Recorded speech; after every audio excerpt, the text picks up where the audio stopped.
నమస్తే, welcome to our channel. నేను పద్మిని. ప్రస్తుతంతో పాటు ప్రముఖ ఆధ్యాత్మికవేత్త, జ్యోతిష పండితులు, అమ్మవారి సేవకులు, దత్త గణపతి ఉపాసకులు మురళీధర్ శర్మ గారు ఉన్నారు. మాట్లాడదాం. నమస్కారం అండి. మహాదేవ. సింహరాశి వారికి శని వక్రగతి రీత్యా ఎటువంటి ఫలితాలు ఉండబోతున్నాయి మురళి గారు? తప్పకుండా అమ్మ. సింహరాశి వారు ఎవరైతే ఉన్నారో శని వక్ర దృష్టి వల్ల సింహరాశి వారికి వారి భార్యకు భర్తకు, ఉదాహరణకు భర్తది సింహరాశి అయితే భార్యకు, భార్యది సింహరాశి అయితే భర్తకు కొంత అనారోగ్య సమస్యలు కానీ కొంత డిస్టర్బెన్సెస్ ఏర్పడేటువంటి పరిస్థితులు కావచ్చును. అదేవిధంగా దగ్గరి ఫ్రెండ్స్ ఎవరికైనా కొంత అనారోగ్య సమస్యలు రావడము, లైక్ ఇంకా ఏమైనా సీరియస్ జోన్లోకి వెళ్ళడం కావచ్చును. ఇప్పుడు ఉదాహరణకు మన ఇక్కడెక్కడ బళ్ళారి దగ్గర నుండి ఒక క్లయింట్ రావడం జరిగింది. వారి కొడుకు డిప్రెషన్లోకి వెళ్ళిండు.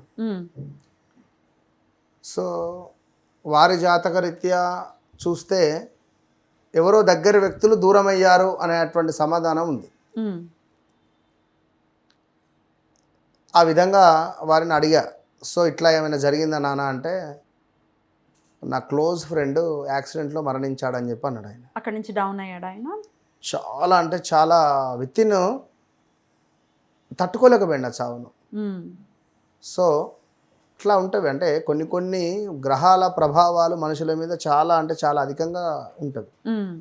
ఇక అదేవిధంగా సీక్రెట్ విషయాలు ఏమైనా ఉన్నా, పార్ట్నర్షిప్లో ఏమైనా బిజినెస్ చేస్తూ ఉన్నా వారికి కొంత డిస్టర్బెన్సెస్ కానీ ఇలాంటివి జరిగేటువంటి పరిస్థితి కలదు ఈ యొక్క సింహరాశి వారికి.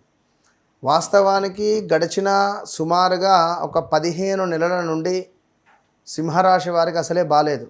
అది ఎవరు అవునన్నా కాదన్నా సింహరాశి వారికి గడిచిన ఒక 15-16 నెలల నుండి ప్రదేశ మార్పులో, స్థాన చలనాలో, కాళ్ళకో చేతులకో దెబ్బలు తాకడాలో, స్టమక్ రిలేటెడ్ ఇష్యూస్ రావడం కావచ్చును. వీరికి కూడా అయితే ఇది అష్టమ శనిలో నడుస్తుంది కదా, వీరికి కొంత ఇంపాక్ట్ తగ్గదా? సప్తమ స్థానం వైపుగా చూస్తూ ఉండడం ద్వారా ఇబ్బంది ఉంటుంది. సప్తమ స్థానము అంటే ప్రదేశ మార్పు 100% చేయాల్సి వస్తుంది. అది మళ్ళీ ఉన్నటువంటి మన లగ్నాన్ని చూస్తుంది. సో సింహరాశి వారికి ఒక గృహ నిర్మాణానికి అవకాశం. ఇప్పుడు ప్రదేశ మార్పు అనగానే ఈ రూమ్ నుంచి ఆ రూమ్ కావచ్చును, ఈ ప్రదేశం నుంచి ఆ ప్రదేశం కావచ్చును, ఒక గృహ నిర్మాణ అవకాశమైనా కావచ్చును, ఉద్యోగంలో పొజిషన్ చేంజ్ కావచ్చును. మొన్నటి వరకు చాలామంది సింహరాశి వారు ఉద్యోగరీత్యా ఇబ్బందులు ఎదుర్కొంటున్నామన్నారు. నైట్ జాబ్ చేస్తున్నారు అంటే షిఫ్ట్లు వైజ్గా నైట్ షిఫ్ట్లు జాబ్ చాలామంది చేంజ్ అయ్యారు. వీరికి ఏంది ఉపశమనం కలగవచ్చును, డే షిఫ్ట్కు వెళ్ళవచ్చు. సో ఇలాంటి అవకాశాలు, లేదా కొత్తగా ఏమైనా బిజినెస్ పెట్టాలి అనేటువంటి ఆలోచనలు రావడం కానీ, ఎవరైనా ఒక కొత్త వ్యక్తి వీళ్ళ జీవితంలోకి రావడం కానీ, ఇగో మామ నువ్వు పలానా దగ్గర ఇన్వెస్ట్మెంట్ చేయి, నీకు నెలకింత డబ్బులు వస్తాయి అనేటువంటి విధంగా చేయొద్దు. గుర్తుంచుకోండి, మీ నీడని కూడా మీరు నమ్మొద్దు.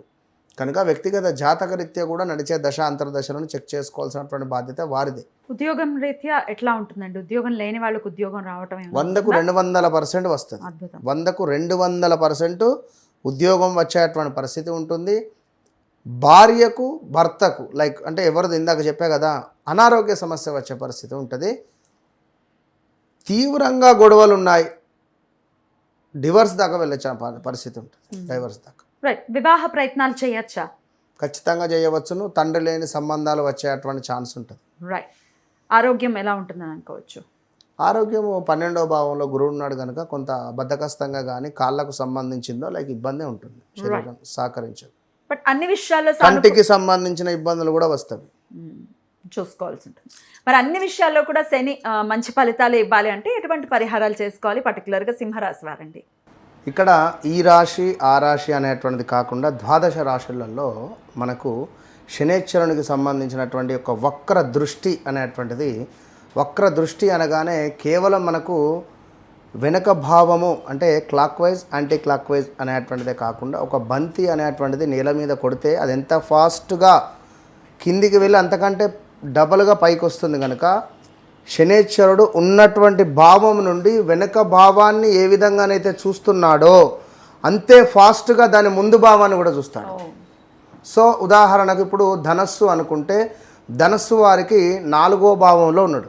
4వ భావం నుండి 3వ భావాన్ని చూస్తూ ఎట్ ద సేమ్ టైం పంచమ భావాన్ని కూడా చూస్తాడు. కనుక ఓవరాల్గా ఒక ధనస్సు ఇది అని కాదు, మకరం కానీ, కుంభం కానీ, మీనం కానీ, మేషం కానీ, ఎవ్రీథింగ్ ఏ రాశి వారైనా కూడా ఖచ్చితంగా శనేశ్వరునికి సంబంధించినటువంటి కుదిరితే మీ స్తోమత మేరకు ఏదైనా ఒక హోమము కానీ, ఎందుకంటే ఇప్పుడు రేపటి కాలంలో మనకు ముందు శనేశ్వరుడు వెళ్ళేటువంటి పీరియడ్ ఏదైతే ఉందో అది ఇంపార్టెంట్. వక్ర దృష్టి అనేది ఒక మనకు ఈ యొక్క జూలై 27 నుండి డిసెంబర్ 11 వరకే ఉంటున్నది. ఇందులో చివరి 2 నెలలు చాలా డేంజర్ జోన్లో ఉంటుంది ఖచ్చితంగా.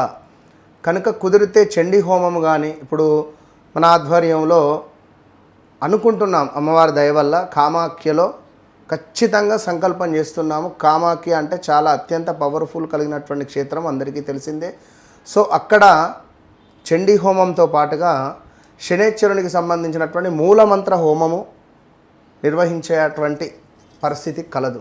కనుక ఇట్టి సుందరమైనటువంటిది అంటున్న సువర్ణ అవకాశం కాదు ఇది, సుందరమైనటువంటి అవకాశములో అందరూ పాల్గొనేటువంటి విధంగా ఇప్పుడు మీరు నేను అనేటువంటిది కాకుండా సర్వదర్శనం ఏ విధంగా ఉంటుందో ఆ విధంగా అందరికీ, మధ్యతరగతి వారికి, ఉన్నవారికి, లేని వారికి అందరికీ ఒకటే బడ్జెట్, అందరూ పెట్టుకునేటువంటి బడ్జెట్. ఒక చిన్న ఫంక్షన్ చేస్తే ఎన్నో వేలు ఖర్చు పెట్టుకుంటున్నారు. అందులో సగం కూడా కాదు మనం చేసేటువంటి బడ్జెట్. కనుక మీ గోత్రనామాల మీద చేసుకోవడానికి మీరు సిద్ధమా అనేది మీరు గుర్తుంచుకోండి. ఎందుకంటే ఎన్ని రోజులు ఇదే విధంగా ఈ యొక్క కర్మలను అనుభవిస్తూ ఉంటారు. ఖచ్చితంగా ఏదో ఒకటి, ఇప్పుడు 1,00,000కు రూపాయి తక్కువైనా కూడా దాన్ని 1,00,000 అన్నారు. కనుక చెప్పలేము, ఒకవేళ మీ యొక్క కర్మ అనేటువంటిది అక్కడ సిద్ధించవచ్చు. ఆ రూపాయే నేను కావచ్చును, ఒకవేళ చెప్పలేం కదా. 1,00,000కు ఆ 1 రూపీ ఏ విధంగానైతే చేరిస్తే బ్యాలెన్స్ అవుతుందో, సో మీ కర్మకు ఒకవేళ కామాఖ్య అమ్మవారి యొక్క అనుగ్రహం తోడైతే రాబోయే రోజులలో విజయం మీదే. కనుక రాలేని వారు ఈ యొక్క రావి చెట్టు కింద దీపారాధన కావచ్చును, నల్ల నువ్వులు దానం కావచ్చును. ఇక్కడ 5 రాశులకు మాత్రం చాలా ఇబ్బంది, డేంజర్ జోన్లో ఉన్నారు. ఆ 5 రాశులలో మొట్టమొదటిది మేషరాశి, రెండవది వచ్చేసి కర్కాటక రాశి, మూడవది వచ్చేసి కన్యా రాశి, నాలుగవది వచ్చేసి ధనస్సు రాశి, ఐదవది వచ్చేసి మనకు కుంభరాశి. శనిపై రాహుపై శని దృష్టి ఉండడం ద్వారా సడన్ డెత్స్ జరుగుతాయి. So be careful. తప్పకుండా ఈ యొక్క శని వక్ర దృష్టి మంచి యోగాన్ని మీకు కావాలి అని అనుకునేటువంటి వారు కామాఖ్య అమ్మవారి యొక్క అనుగ్రహాన్ని పొందండి. లేదు అని అనుకునేవారు బ్రాహ్మణుని ఇంటికి పిలుచుకొని నల్ల నువ్వులు దానంగా ఇవ్వండి, లేదా ఏదైనా దేవాలయానికైనా వెళ్ళి ఇవ్వండి. రైట్, చాలా చక్కగా వివరించారండి. కృతజ్ఞతలు. నమస్కారం అండి. మహాదేవ.